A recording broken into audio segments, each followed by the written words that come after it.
So we got home, and I think Rusty might be sleeping right now. We still have to unload his truck in that trailer, and I got the straps off the rat rod. Figured I'd pop the plastic out from under the carburetor. Just before we left, the clutch stuck on it, and I really haven't spent any time trying to see what's going on with that, but I thought I might remove the plastic on the breather. I can back it off here using just the starter if I want to. And I might. I'll probably do. Let's see. Let's take this off and make sure we hadn't had water going down in it. Oh, good. It's still sealed up good.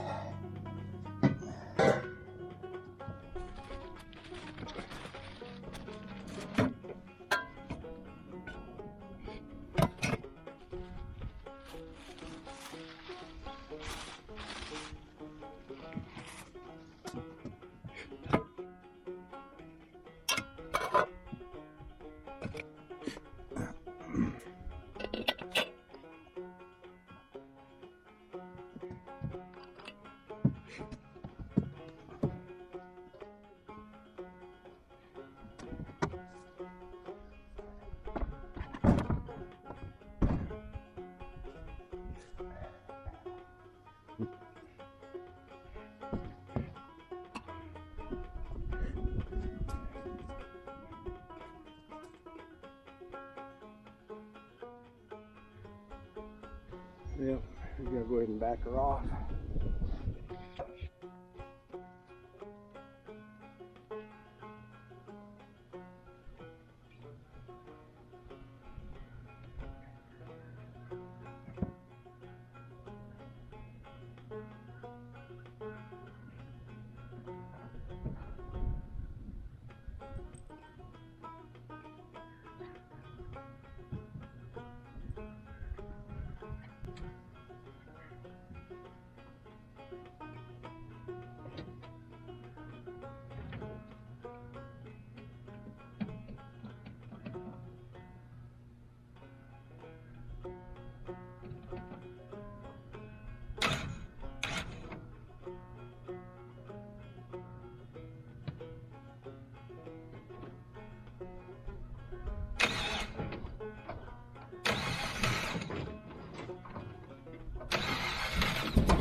So that's off, and I should get it out of the road.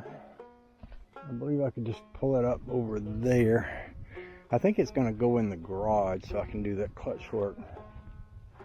But let me just see if I can get it out of exactly this spot.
few runs, good. He was actually trying to crank while I was moving her. I didn't necessarily want her to, but it didn't hurt. It helped me to get it here. And this is what I was looking for.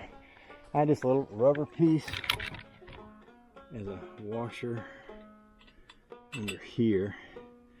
That way if it rains, water doesn't get down inside of that. At least that's the goal of that. It probably wouldn't hurt to have a washer on top of that, which I could get one because this person busted me with many washers of various sizes and stuff. So the trailer is almost ready. I've got a battery on the trailer that goes in my lawnmower. I pulled it out to activate the brakes on it. So let me get a little washer and put on top of that breather. And that way when Rusty gets through, he's got a flat tire on this trailer. He should be able to pull it right up here and fill it up. And I emptied out that little shed out back there. And but yeah, I did. He can just take everything in his van, toss it out over there. I don't mind lawnmowers being outside. I keep them in just because it's better if you're going to be sitting down on a lawnmower seat if it's not wet. But not really going to do them any harm if they get wet. Here's me some little washers right here. I feel a little better now. I was some kind of exhausted last night after 2 or 3 days on the road. It was hard driving because I was having to drive so slow. The part where we were driving slow on the interstate was pretty awful, but the part where we were driving on that back road, I don't know if I explained that or not, with a truck down to Charlotte. And there's a section of road in Cowpen, South Carolina that is just freaking horrible on a good day. And rather than taking that truck down through there and having danger of it overheating in a spot where you can't get it off the road, I just decided to try the back roads. We took a back road, Highway 49, talking about smooth sailing. After we, did a bunch of back and forth stuff to get us on that road, because when you're in a place like Charlotte, you have to find your way to the road. Once we got on it, man, it was a beautiful drive, and we just enjoyed it. We were chitter-chattering on the radio like a couple old truck drivers do, and we just had us a grand time. Here, that'll keep the water out. I don't know what's going on with that clutch. Everybody around there was driving it, and Tim jumped in it to move it, and somehow the clutch stuck down. And it could be hung on a piece of the frame under there. Tim's a pretty big, strong feller. And I can see the clutch rod right here. So I think could be hyperextended or something. But once I get in the garage where I can jack it up and get under it, we'll sort that out. So that'll keep the water out of the car. I might, just for an extra measure, throw a garbage bag right over the top of that. Just put a little string around it that way. The less water we get in that engine, as we all know, the better. There's an engine there that's got a lot of water in it. I've had a couple people say it could have a cracked block from where it bent that piston, and it could. So I don't want to get my hopes up too much about it being a daily driver, but I ain't even going to worry about that. We got it home, and we got the hot rod home, and heck fire, we'll sort that out after later. So actually, I guess a big old plastic bag. Well, I'll just use this old garbage bag. I'm just gonna set it right over it and put a strap around it, something like that. Maybe a couple straps, not like this. All to do. Sure do feel better. I took a really short nap, but we went out and ate breakfast this morning with Mad Dog Bobby and Rusty Akers, and they hit it off really well. Had a good time, I believe. So really good. Unloading that truck's gonna be fun, but what I plan to do is just back it in the ditch, put some ramps on there so I can pull that trailer right off it.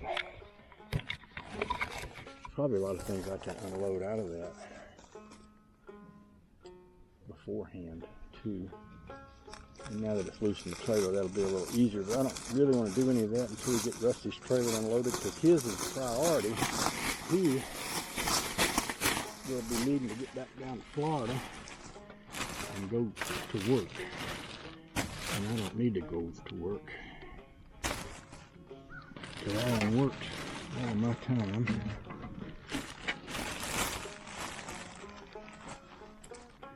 And I get to stay home now.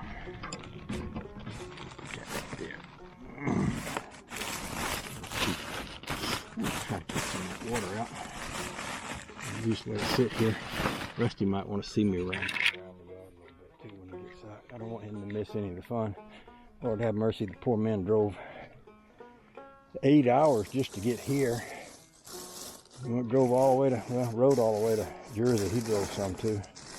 And drove all the way back in that missing skipping truck. I shouldn't say it's missing and skipping. It's actually running pretty good, but it don't sound too good right now. There's a ton of white smoke coming out of it.